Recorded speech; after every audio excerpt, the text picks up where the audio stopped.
লা ইলাহা ইল্লাল্লাহু মুহাম্মাদুর রাসূলুল্লাহ।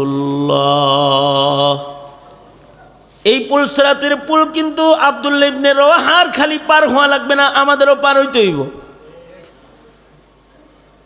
কেউ আল্লাহর জান্নাতে যাইতে পারবে না পুল সিরাত পার না হয়ে। এ কারণে পুল সিরাত শব্দটা শুনলে সাহাবীরা চিল্লায় কাঁদত। উমর ইবনে আব্দুল আজিজ বলে, দাসী কান্দ কেন? কয়, নিজের চোখে পুল সিরাতের পুল দেখছি, স্বপ্নে দেখলাম পুল সিরাতকে দোজখের উপরে আল্লাহ পাক স্থাপন করেছে, আর একজন একজন করে পুল সিরাত পার হওয়ার জন্য একজন একজন করে নাম ধরে ডাকা হইতেছে। কারে ডাকতে শুনেছ আর কি অবস্থায় পার হতে দেখেছ? দাসী বলে, আমি স্বপ্নে তখন দেখতেছি যে পুল সিরাতের পুলের উপরে আপনার পূর্বের 3 জন খলিফাকে ডাকা হলো। প্রথমে ডাকা হলো আব্দুল মালিক বিন মারওয়ান, সেও খলিফা ছিল, তাকে ডাকা হলো। তারে ডাকা হইলে সে পুল সিরাতের পুলের পরে যে দাঁড়াইল, কিন্তু কয়েক কদম হাঁটতেই তার পা পিছলা গেল আর সে দোজখে পড়ে গেল। তারপরে কাকে ডাকা হলো? দাসী বলে, তারপরে ডাকা হলো ওয়ালিদ বিন আব্দুল মালিক বিন মারওয়ান। আব্দুল মালিক বিন মারওয়ানের ছেলে ওয়ালিদকে ডাকা হলো। সে কি পার হলো? দাসী বলে, না না, সেও কয়েক কদম হেঁটে সামনে গেলে তার চোখ মুখ অন্ধকার হয়ে গেল, সেও দোজখের ভিতরে পড়ে গেল। তারপরে কাকে ডাকা হলো? তারপরে ডাকা হলো সুলাইমান বিন আব্দুল মালিক বিন মারওয়ানকে। সেও পুল সিরাতের পুলের উপরে দাঁড়ালো। ইহয়া উলুমিদ্দিনের ভেতরে ইমাম গাজালি এনেছেন, সেও পুল সিরাতের পুলের পরে দাঁড়ালো।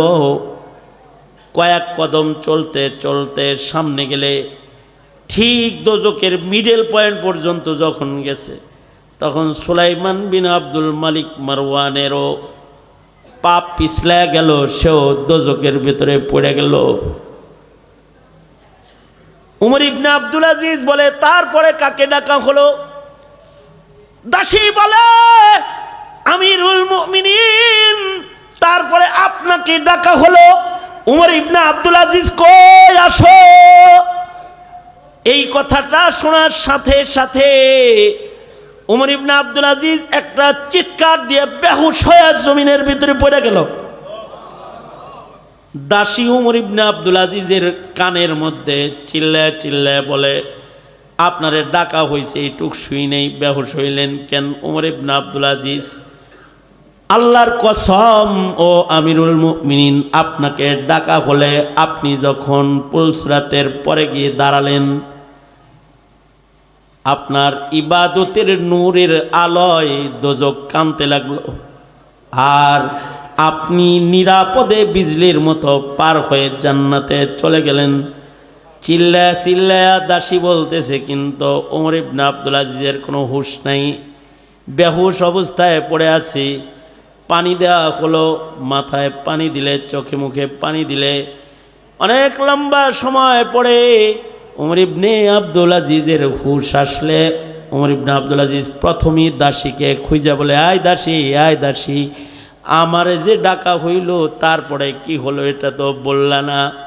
দাসী বলে, আপনাকে ডাকা হইছে এটা শুই নেই তো আপনি অজ্ঞান হয়ে পড়ে গেছেন, বাকিটা তো শুনলেন না। আল্লাহর কসম ওমর ইবনে আব্দুল আজিজ, আপনাকে ডাকা হয়েছে আর দোজখ থেকে চিৎকার শুরু হয়েছে, আর আপনি দ্রুত গতিতে বিজলির আকারে পার হয়ে জান্নাতে পৌঁছায় গিয়েছেন। ইমাম গাজালি বলে, এই যে পুল সিরাত পার হইতে হইব কথা শোনার পরেই অজ্ঞান হয়ে গেছে, এটা কিসের কারণে? এইটা হলো উমর ইবনে আব্দুল আজিজের তাকওয়াল্লাহ, আল্লাহর ভয়। আল্লাহু আকবার, জোরে করে বলেন আল্লাহু আকবার। যার ভেতরে আল্লাহর ভয় থাকবে তাকে আল্লাহ পাক জান্নাত দান করবেন। তবে আল্লাহর রাসূল চমৎকার করে উম্মতকে রাস্তা দেখাইছেন। এই আমার উম্মতেরা, আমি নবী নিজে তোকে জান্নাতে আল্লাহর বাড়ি লইয়া দেওয়ার দায়িত্ব নিলাম। নবী কয় মানে আমি আপনি আপনারা আমার আমল দিয়া আল্লাহর জান্নাতে যাওয়া এটা তো কঠিন, কিন্তু রাসূল বলতেছেন এরে আমার উম্মতেরা, নবী বলে আনা জাঈম বিবাইতিন ফি ওয়াসাতিল জান্নাহ। আল্লাহর নবী বলে এ আমার উম্মতেরা, আমি জিম্মাদার জামিনদার হয়ে গেলাম, তোদেরকে আল্লাহর জান্নাতের মাঝখানে তোদেরকে আমি নবী বাড়ি লইয়া দিমু। যে তার চরিত্র সুন্দর করবি তার দায়িত্ব আমি নিয়ে নিলাম। চরিত্র সুন্দর মানুষগুলাকে নবীজি গ্যারান্টার হয়ে বলে আনা যাইম বিবাইতিন ফি ওয়াসাতিল জান্নাহ লিমান হাসানা খুলুকাহু। চেহারা সুন্দর মানুষের জান্নাতের জিম্মাদার রাসূল না। চেহারা খুব সুন্দর কিন্তু চরিত্র ভালো না। চেহারা কালো কিন্তু তার চরিত্র ভালো, তার জান্নাতের জামিনদার মুহাম্মাদুর রাসূলুল্লাহ সাল্লাল্লাহু আলাইহি ওয়াসাল্লাম। আল্লাহু আকবার জোরে করে বলেন। চরিত্র ভালো হইলে তার জান্নাতের জামিনদার মুহাম্মাদুর রাসূলুল্লাহ সাল্লাল্লাহু আলাইহি ওয়াসাল্লাম। নবীজি যদি কারোর দায়িত্ব লয় তার আর কোনো চিন্তা আছে? শেখ হাসিনা কিছু লোকের দায়িত্ব নিয়েছিল, তাই তার চিন্তা ছিল না কি? ঠিক না? ঠিক না? কিছু লোকের দায়িত্ব শেখ হাসিনা নিয়েছিল, কিন্তু শেখ হাসিনার নিজেরই তো কোনো গ্যারান্টি নেই। হেরে দৌড়ানি দিছে আর হে ভাগে গেছে। কিন্তু আমার নবী হলেন হাবিবুল্লাহ। আমার নবীর মুখের কথা যা বের হয় সেটা মহান রব্বুল আলামিনের কাছে মঞ্জুর কথা। নবী যদি কারোর জন্য কিছু বলে, নবীজিকে মহান রব্বুল আলামিন শাফাতে কুবরা দান করেছেন। নবীজি যদি কারোর জিম্মাদার হয়, তার জিম্মাদার কেমন যেন আল্লাহ নিজে হয়ে গেল। কারণ নবীর মুখের কথা আল্লাহর কাছে বড় দাম। ময়দানে মাহশারে আমার নবীর কথা ছাড়া বিচার শুরু হবে না। আর ময়দানে মাহশারে আমার নবী যাকে শাফাত করবে তাকে মহান রব্বুল আলামিন দোজখের আগুনের ভেতরে ফেলবে না, জান্নাতের মাঝখানে আল্লাহর কাছ থেকে বাড়ি আদায় করে দিব। এটার নাম হলো ইসলাম। আর এই মাদারিসে কওমিয়া, ওয়াজ নসিহত খানকা, মহিলা মাদ্রাসায় আখলাক শিক্ষা দেয়। স্কুল কলেজ ইউনিভার্সিটিতে আজ বেহায়াপনার তালিম ঢুকেছে। দিনহীন বানিয়ে আমাদের সন্তানদের গান শিখায়, ওদেরকে পূজা মণ্ডপ বানানোর, পূজা মণ্ডপের পূজারি বানানোর চেষ্টা চালানো হচ্ছে। ঠিক কিনা? জোরে আওয়াজ করে বলেন।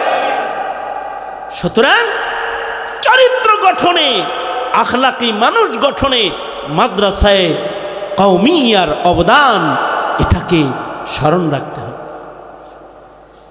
তাহলে আমি বলবো মাদ্রাসা ফাতিমাতুজ জাহরা এটা কি? চরিত্র গঠনের জন্য এই মাদ্রাসার দেখভাল করার দায়িত্ব, জিম্মাদারি নেওয়ার জরুরত আছে না নাই আমাদের? মাদ্রাসার সাথে আসেন তো ইনশাআল্লাহ। এখন দোয়া হবে, দোয়া করব। আমার সাথে দোয়া করে, মা বাবার জন্য দোয়া করে একসাথে মজলিস থেকে আপনারা উঠবেন। তা আমি এই বালিকা মাদ্রাসাটার জন্য দোয়ার পূর্বে আপনাদের কাছে একটু হাত পাততেছি। বেশি লোক লাগবে না, আমি 2 জন মানুষ চাই। দ্বিতীয় তলার ছাদ হয়ে গেছে, একটু নির্মাণ কাজের সিমেন্ট, বালু, গ্রিল সহযোগিতার জন্য 2টা লোক একটু নাম লেখাইবেন। মার নামে 5,000, বাবার নামে 5,000, 10,000 টাকা দিবেন। আবু বকর ওমর আল্লাহর রসুলের পাশে ঘুমিয়ে আছে।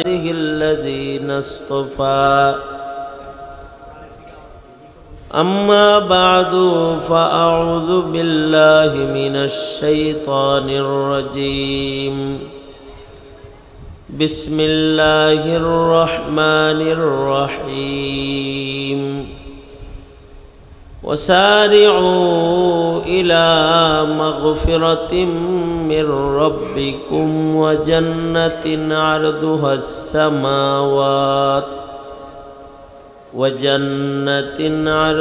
السماوات والأرض أعدت للمتقين. وقال النبي صلى الله عليه وسلم أنا زعيم ببيت في وسط الجنة لمن حسن خلقه أو كما قال عليه الصلاة والسلام. اللهم صل على محمد وعلى آل محمد كما صليت على إبراهيم وعلى آل إبراهيم إنك حميد مجيد. اللهم بارك على محمد وعلى آل محمد كما باركت على إبراهيم وعلى آل إبراهيم إنك حميد مجيد. হযরত ফাতেমাতুজ জাহরা রাদিয়াল্লাহু আনহা মহিলা মাদ্রাসার বার্ষিক মাহফিলের মোহতারাম সভাপতি, উপস্থিত হযরত বুজুর্গ উলামায়ে কেরাম, সম্মুখপানে সমবেত দিন প্রিয়, ইসলাম প্রিয়, দিনদার ইমানদার মুমিন মুসলমান ভাইরা, পর্দার আড়াল থেকে আলোচনায় শামিল মা বোনেরা, আল্লাহর দরবারে শকর, আল্লাহ তাআলা দিনী পরিবেশে, দিনী নসিহতের মাহফিলে, ওলামাদের সোহবতে, জান্নাতের বাগানে আমাদের আল্লাহ একত্রিত হওয়ার তৌফিক দান করেছেন। কালিমাতুশ শুকর পড়ি, শুকরিয়া আদায় করি, জবান খুলে বলুন আলহামদুলিল্লাহ। বিকাল থেকেই এ পর্যন্ত হযরত উলামায়ে কেরাম গুরুত্বপূর্ণ নসিহাত আপনাদেরকে একের পর এক করেছেন। মাহফিলের শেষ মুহূর্ত, আমি আপনাদের সামনে বসে গেছি। সূরা আলে ইমরান থেকে আয়াতে কারিমা এবং নবীজির হাদিসের একটা অংশ আপনাদের সামনে পেশ করেছি। এইগুলোকে সামনে করে খুব সংক্ষেপে কিছু কথা আপনাদেরকে বলবার ইরাদা রাখি। আল্লাহ তাআলা কিছু উপকারী কথা আপনাদের কানে পৌঁছানোর তৌফিক দান করেন। আপনারা দোয়া করুন, বলুন আমিন। এই পৃথিবীতে যত মানুষ আছে, সব মানুষ সফল না। মানুষ মনে করে যার একটা বাড়ি আছে শেষ, এদিকে থাকা, আমি আজকে মারা গেলে কাল এটা শেষ মাহফিল।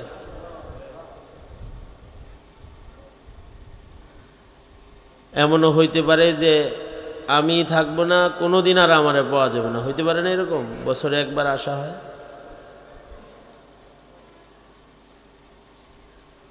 নসিহাত শোনার আগ্রহ মেজাজ যার নাই, বাড়ি যাওগা।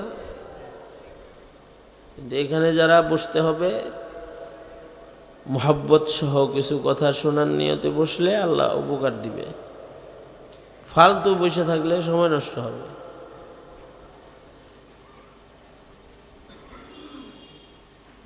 তো এই পৃথিবীতে সব মানুষ সফল না, তবে মানুষ মনে করে কি যার একটা ভালো চাকরি হয়েছে সে সফল। মানুষ মনে করে যার একটা সুন্দর দোতলা বাড়ি শহরে হয়েছে সে সফল। মানুষ মনে করে যার বড় একটা ব্যবসা বাণিজ্য দাঁড়াইছে সে সফল।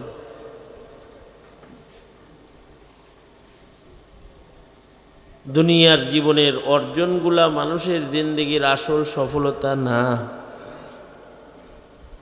মানুষের জীবনের আসল সফলতা এমপি, মন্ত্রী, প্রেসিডেন্ট, বড় ব্যবসায়ী, জমিদারি এগুলো দখল করার ভিতরে না। মানুষের জীবনের আসল সফলতা হইল সে আল্লাহর জান্নাতি হয়ে মরে গেছে, সে সফল হয়ে গেছে। যার জান্নাত হারায় গেছে। একজন পাগলের সাথে সবাই পাগল হইতে হয় না, সবাই অন্যদিকে থাকতে হয়। আল্লাহর জান্নাত যে দখল করে মারা গেল, যে জান্নাত কনফার্ম করে মরে গেল, সে সফল হয়ে গেল। এই কারণে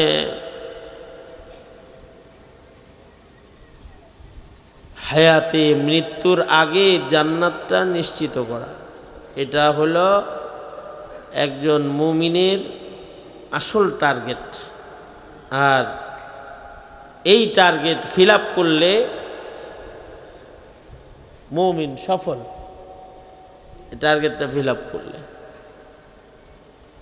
এই টার্গেট ফিল আপ করতে টাকাওয়ালা হইলে হবে না, বাড়িওয়ালা হইলে হবে না, গাড়িওয়ালা হইলে হবে না,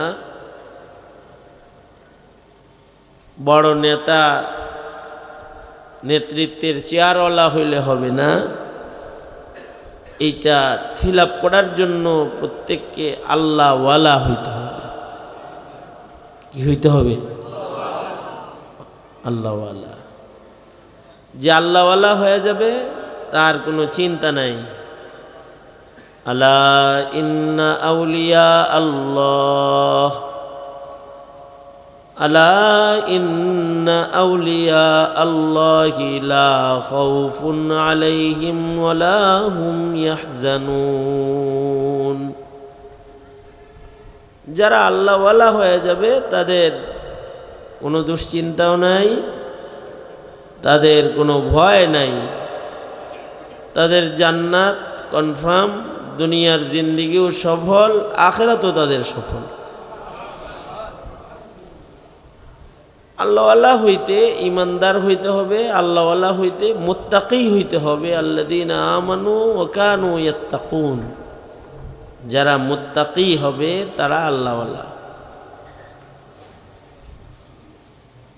মুসলমান হইতে হবে, আধা মুসলমান না, পুরা মুসলমান। উদখুলু ফিস-সিলমি কাফা। মুসলিম হয়ে মরলে মুত্তাকি হয়ে মারা গেল। যে মুসলিম সে মুত্তাকি, যে মুত্তাকি না সে কামিল মুসলিম না, যে কামিল মুসলিম না সে আল্লাহওয়ালা না। এই একটার সাথে আরেকটার অনেক সম্পর্ক। যে মুত্তাকি সে কামিল মুসলিম, আর যে মুসলিম সে আল্লাহওয়ালা, মুসলমান আল্লাহওয়ালা। হায়াতের সাধনা হবে আল্লাহওয়ালা হওয়া, মুত্তাকি হওয়া। মুত্তাকি হলে আল্লাহর জান্নাত তার কনফার্ম হয়ে গেল, কারণ জান্নাত উইদ্দাত লিল মুত্তাকিন। জান্নাত আল্লাহ তাআলা মুত্তাকিদের জন্য বানাইছেন। মুত্তাকিদেরকেই আল্লাহ তাআলা জান্নাত দান করবেন। মুত্তাকির সহজ পরিচয় হলো খোদাভীরু, অর্থাৎ আল্লাহর ভয়ে যারা গুনাহ করে না, আল্লাহর ভয়ে ইবাদত ছাড়ে না। ইবাদত করে কার ভয়ে? আর গুনাহ বর্জন করে কার ভয়ে? এই এই যা যা, তুই পরিবেশ নষ্ট করি। তোর মাথার টুপি কই? বাড়ি যা, বাড়ি যা, পাঞ্জাবি পইরা টুপি মাথায় দিয়ে আসবি। হ্যাঁ, ওর দিকে খেয়াল করার দরকার নেই, আপনারা এদিকে খেয়াল করেন। দোনো হাত উপরে তোলেন, নাড়াচাড়া দেন, বলেন সবাই সুবহানাল্লাহ, আলহামদুলিল্লাহ, লা ইলাহা ইল্লাল্লাহ, আল্লাহু আকবার, আল্লাহু আকবার। হাত তোমার।